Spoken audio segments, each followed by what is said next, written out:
Lesson 16. School, College, University. Text 1. Reading and Viewing. A lecture. Today, ladies and gentlemen, I am going to speak on the problem which we all, as parents and grandparents, have to cope with. That's the problem of television, or, in the broader sense, of all visual sources of information, which have almost completely ousted our books, as well as any other form of printed word. And computers too. Those are the curse. I wouldn't say that, Mrs. Millett. In most cases, we have here just a different means of transmitting printed information. I mean those monster games. There's no information in them. Okay, Mrs. Millett. So far, what I'm driving at is that spends all 24 hours before the screen. He, my grandson. Come on, Mrs. Millett. I'm afraid I won't be able to get to the point if we carry on like this. So, since reading, once the school child's major imaginative experience, has now been virtually eclipsed by television, the television experience must be compared with the reading experience. In other words, we'll try to discover whether they are indeed similar activities fulfilling similar needs in a child's life. Those are beyond that. Who would compare Monty Python with Shakespeare? I am not going to speak about quality, Mrs. Millett. Actually, the quality of the material available in each medium varies enormously. Say, we might have junky books and shoddy TV programs, and at the same time, there might be literary masterpieces and fine, thoughtful television shows. What I'm trying to get to is that the very nature of the two experiences is different, and that difference significantly affects the impact of the material taken in. Monty Python program's not material at all, nothing to take in. I wouldn't say so. But could we speak about Monty Python after the lecture, Mrs. Millett? Okay. I keep, Mum. Carry on. First, when we hear or read a word, there comes out of somewhere an image of what we hear or read about. That's where reading resembles viewing. But there's also great difference. When we read, we create our own images when reading, based upon our own life experiences and reflecting our own individual needs, while we must accept what we receive when watching television images. This aspect of reading, which might be called creative in the narrow sense of the word, is present during all reading experiences, regardless of what is being read. The reader creates his own images as he reads, almost as if he were creating his own small inner television program. The result is a nourishing experience for the imagination. As Bruno Bettelheim notes, television captures the imagination but does not liberate it. A good book at once stimulates and frees the mind. Who's that Bruno Beetle? Bettelheim, Mrs. Millett, a world-known psychologist specializing in issues that deal with visual arts. Has he written anything about Monty Python? I dare say not. But let me continue.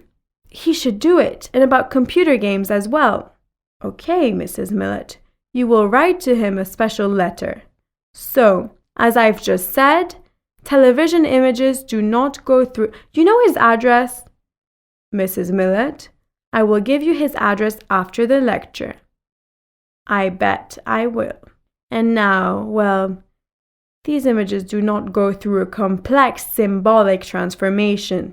The mind does not have to decode and manipulate during the television experience. Perhaps this is the reason why the visual images received directly from a television set are stronger, it appears, than the images conjured up mentally while reading. But ultimately, they satisfy less because they don't give any chances to our creativity, to our imagination, to ourselves. To our what? Listen, what a 10-year-old child reports on the effects of seeing television dramatizations of books he has previously read. The TV people leave a stronger impression. Once you've seen a character on TV, he'll always look like that in your mind, even if you made a different picture of him in your mind before when you read the book yourself.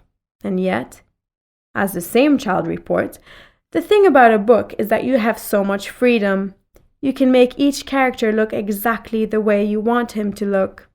You're more in control of things when you read a book than when you see something on TV. That's a nice kid. I wish my grandson were like him. Because reading demands complex mental manipulations, a reader is required to concentrate far more than a television viewer.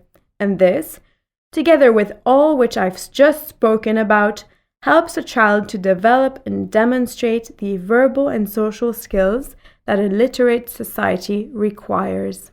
So, ladies and gentlemen, that's all for today. Hey, you give me that man Bettelheim's address and I get off. There's a new movie on the box in half an hour.